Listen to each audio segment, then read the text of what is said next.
guys, welcome back. Today I'm going to show you how I put milk pulp in my pizza dough.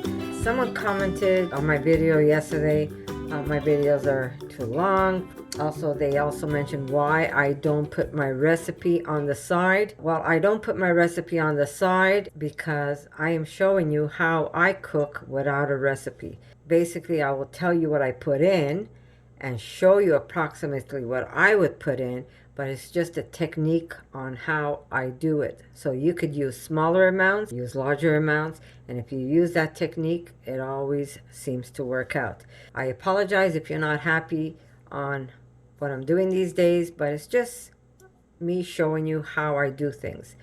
Eventually, I will be making recipes where you're going to see the recipe on the side again. If it's not on the side, it's going to be on my website. If it's not there, it's probably going to be on my Patreon. But one way or another, you'll see what I'm doing. So, we're going to start off with this recipe, and we're going to start off with the pulp. Now again, you're going to say, how much pulp are you using? Well, it really doesn't matter. If you have a little bit of pulp, better to use it in your pizza than throwing it out or wondering what to do with it.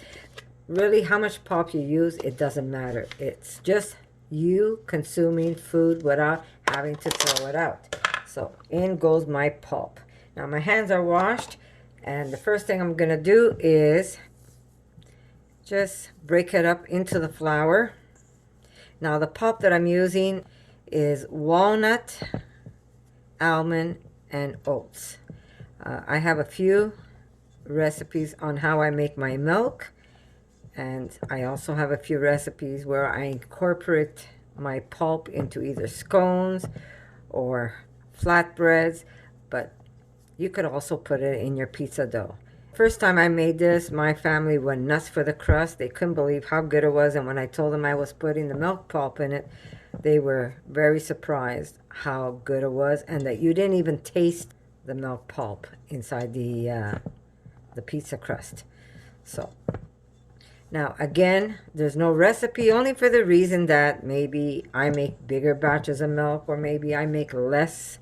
And if you find you have way too much and you just want to try it out, use only half of the pulp and put the other half in the freezer, and when you need it, take it out the night before. So here we go. I've incorporated all the pulp that I had into my flour. And again, flour, if you're making a small pizza, then use less pulp. It's that simple.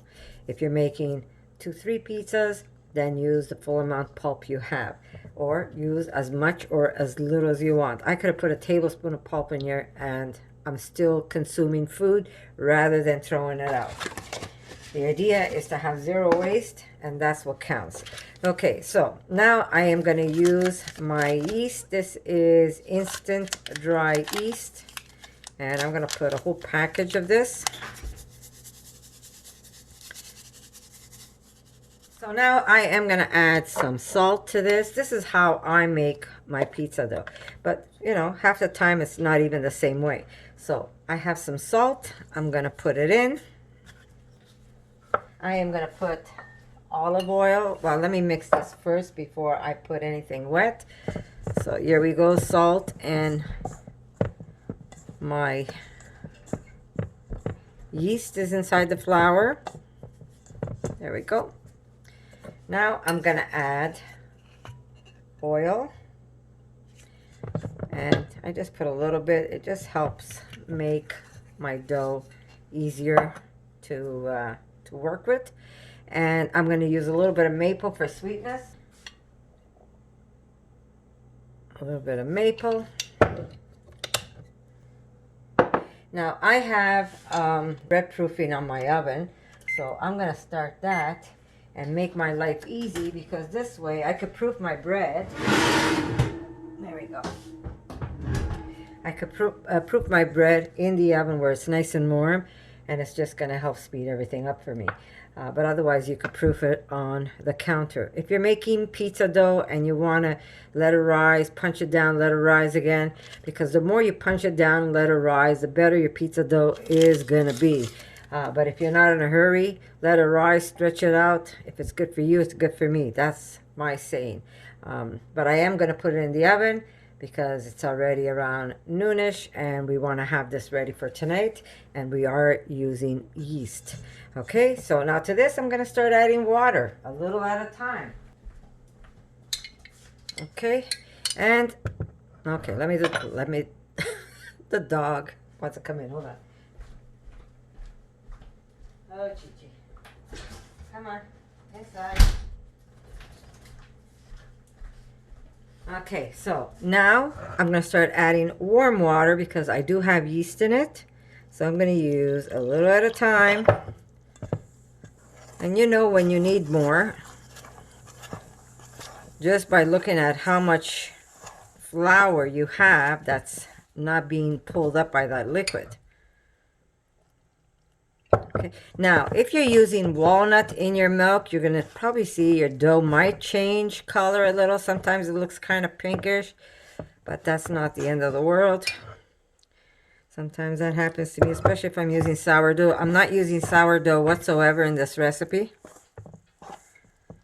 I should, but I won't.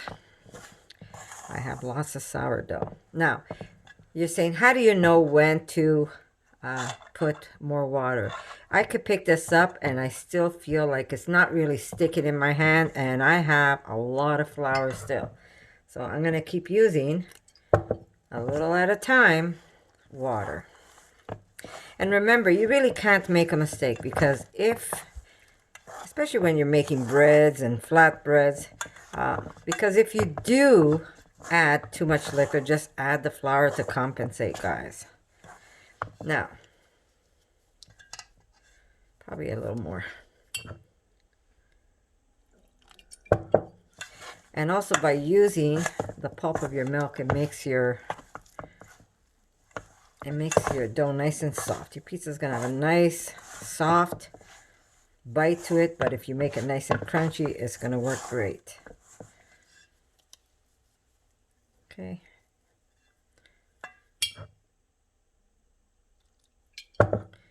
Just a little. Pick up everything at the bottom. And that's it. I know it looks like a mess right now because I do it a little at a time. Now you could use a mixing stand mixer. You could use that. But in reality, I like to use my hands. Oop, I knocked that over. I like to use my hands when I'm doing this. Okay. This is going to be a little sticky, but that's all right. We'll flour our board. Okay, very simple, right? Now, if you want to put herbs in your crust, you can do that. If you want to put a little bit of baking soda, not baking soda, baking powder. Can you tell I'm not left-handed? If you want to put baking powder, you could also put a little bit of that. That kind of speeds it up. But I'm going to put this in the oven to rise. And then we're going to let it rise again. So there's my dough. Not super, super firm and not super stiff. Okay. Get my lollipop fingers.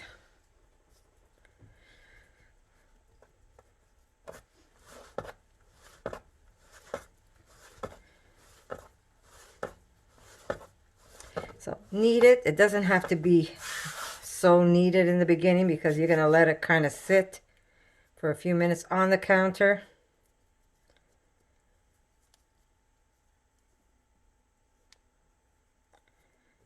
Yeah. And then we're going to knead it again. We're just going to let it sit just so everything picks up all the moisture. There we go.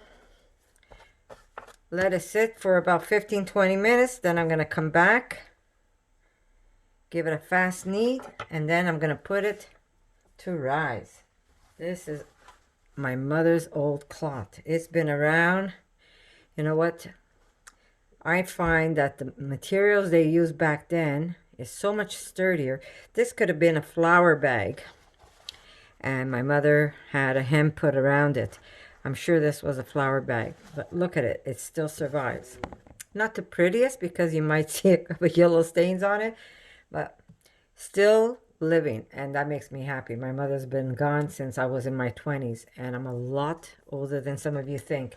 So I am gonna let this sit for a bit, and then I'm gonna come back, knead it, and then we're gonna put this to rise, and I'll show you how our pizzas are gonna end up looking later on. So I'll see you in a bit, guys. All right, guys, it's sat a bit, and now I'm just gonna quickly give it a good knead. And you know when it's sat, it just feels different. The dough just feels different. It feels a little wetter.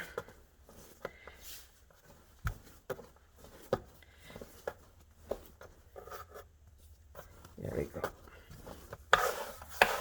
Just another little shot. Flour, just so that it doesn't stick on my counter. And we're gonna have pizza tonight. So I made dough without having to measure anything. And the good thing about dough is if you made too much of it, it's not a waste. You can freeze it, take it out when you want to make pizza. You could stretch it out, freeze it that way, like pizza discs. Take it out when you need it. So it doesn't get wasted. If you find you make too much dough for yourself, you say, oh my gosh, it's only me who's going to eat all this pizza. Well, don't worry about it. Either you could take half, put it in a bag in the fridge, and use it sometime during the week. Or you could make flatbreads with it. You could make little buns, put it in the oven, and make bread. So it doesn't get wasted, guys. If you find that, oh, by not using a recipe, you made too much dough, it's not a problem, guys. So I am going to get my bowl.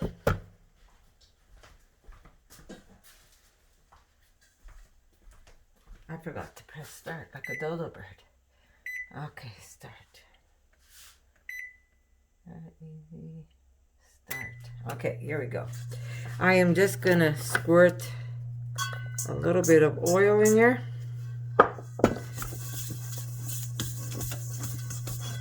And I'm going to put my dough inside. Oops. Who knows where that went? Okay. Perfect. I'm going to cover it, and it's going to go into the oven. In a few hours, I'm going to check it, and I am going to push it down, knead it again right into the bowl. I just, however it's risen, I just kind of knock it down with my knuckles, give it a fast, flip it over.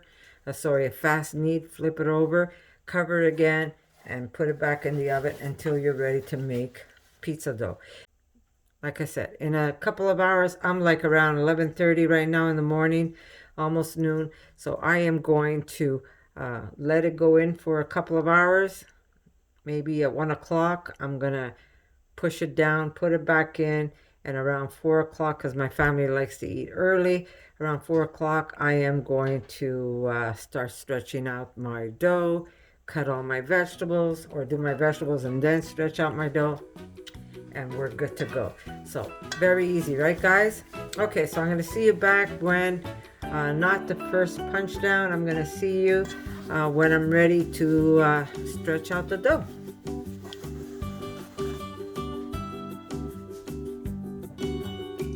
For more videos like this, make sure to subscribe to Connie's RAWsome Kitchen, give it a thumbs up, and share it with your friends.